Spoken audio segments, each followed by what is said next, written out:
Hi everyone, people often ask us, what does it take to be a great technical support engineer?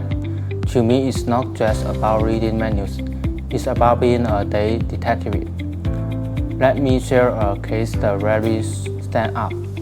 We had a customer who said installed a new 20 kilo R290 unit. Everything looked perfect, but the machine kept stalling with a S02 error, a water flow flaw. The customer was frustrated.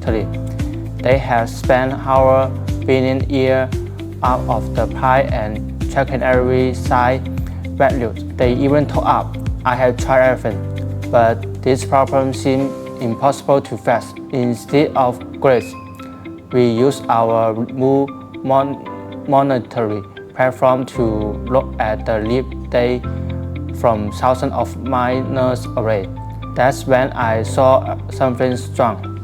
The unit would start flying, but after a few minutes, the water pump speed would suddenly drop.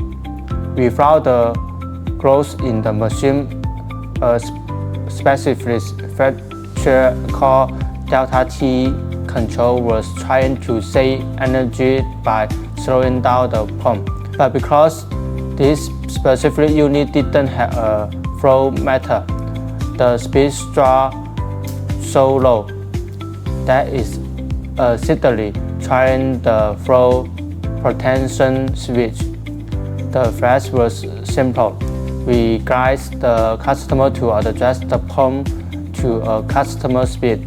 Immediately, the system stabilized. The customer was tried messaging me later to say the unit was finally running perfect. Conclusion: although heat pump system may seem simple, the retraining lives in correctly configuring the parameters to match application system and step up.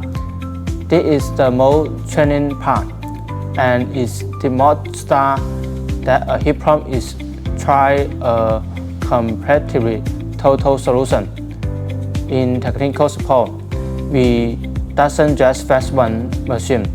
We use data to make every product smarter and more reliable for our customers.